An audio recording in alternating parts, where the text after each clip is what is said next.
empirical formula and empirical mass.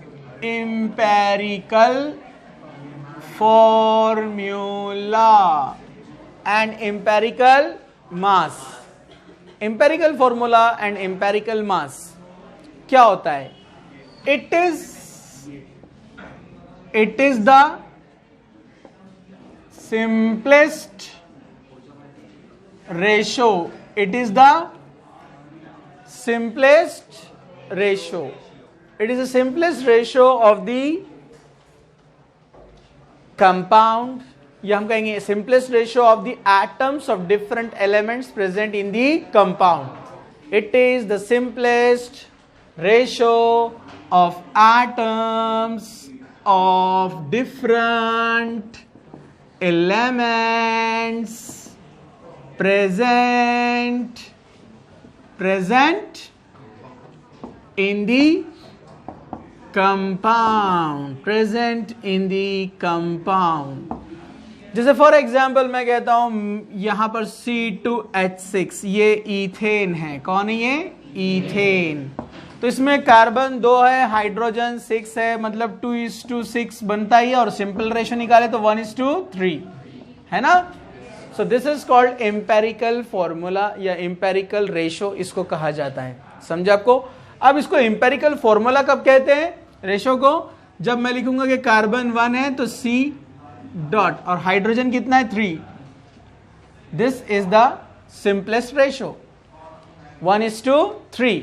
और इसको लिखना रहा फॉर्मूला के फॉर्म में तो CH3. तो एक्चुअली CH3 यहां मिथाइल ग्रुप को बोलते हैं ना, लेकिन बॉन्ड के साथ शो करते हैं. लेकिन मैं कहूं कि CH3 एम्पेरिकल फॉर्मूला है, मतलब ये कंपाउंड कुछ और है जिसमें कार्बन और हाइड्रोजन का रेशो कितना है? 1:3. फिर एम्पेरिकल वेट क्या होता है, यानी empirical mass.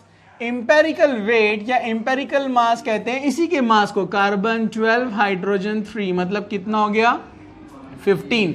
So this is not the actual mass. ये एक्चुअल मास नहीं होता है. एक्चुअल मास तो इसका क्या रहेगा? Carbon 2 2 24, 12 2 24 plus 6 30. तो इसका एक्चुअल मास है 30, जिसको हम बोलेंगे मोलार मास. इसका मोलार मास यानी एक्चुअल मास. और मॉलिक्यूलर फॉर्मूला किसको बोलते हैं? Actual number of atoms. Molecular formula क्या होता है? Actual number of atoms. और एम्पेरिकल फॉर्मूला क्या होता है? Simplest ratio. Empirical formula, this is empirical formula and this is the molecular formula.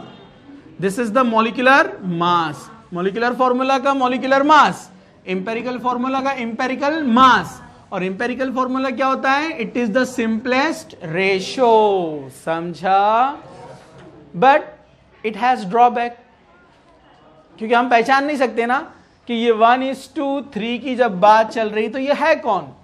जैसे फॉर एग्जाम्पल मैं लिखूं 1:1, C:H, CH फॉर्मूला बना CH. This is empirical formula. लेकिन अब ये कुछ भी हो सकता है ना 1:1 के रेशो में. जैसे मैं बोलूं C2H2 तो क्या बनेगा? एसिटिलीन. मैं लिखता हूं C6H6, कौन है? बेंजीन. तो हम डिफाइन नहीं कर सकते ना उसको, क्योंकि इसका भी रेशो क्या आएगा? 1:1. इसका भी रेशो क्या आएगा? 1:1. तो इसका भी सिंपलेस्ट रेशो क्या है? CH. इसका भी क्या है? CH. समझा आपको?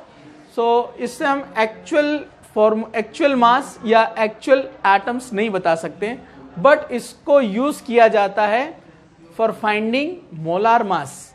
ये हेल्प करता है मोलार मास निकालने के लिए. जब हम न्यूमेरिकल्स में जाएंगे तब पता चलेगा. ओके, समझा?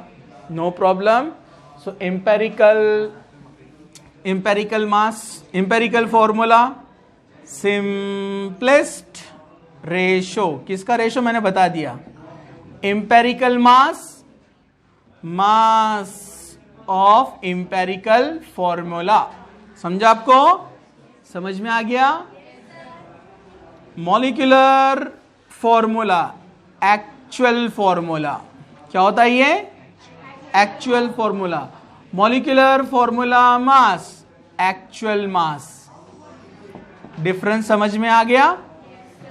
जैसे दोनों का एसिटिलीन का और बेंजीन का दोनों का एम्पेरिकल फॉर्मूला CH है, इट इज नॉट एक्चुअल। दोनों को शो कर रहे अपन 12 और 1 13 से, लेकिन जब अपन एक्चुअल में आएंगे मॉलिक्यूलर फॉर्मूला में तो वो क्या है C2H2, 12 2 जा 24 प्लस 2 26, इसका 26 आएगा मोलार मास, मॉलिक्यूलर फॉर्मूला मास, और इसका आएगा 12 6 जा 72 प्लस 6 हाइड्रोजन 78, इसका 78 आएगा। समझा आपको? तो इंपेरिकल फॉर्मूला सिंपलेस्ट रेशियो होता है और मॉलिक्यूलर फॉर्मूला एक्चुअल होता है। समझा? राइट।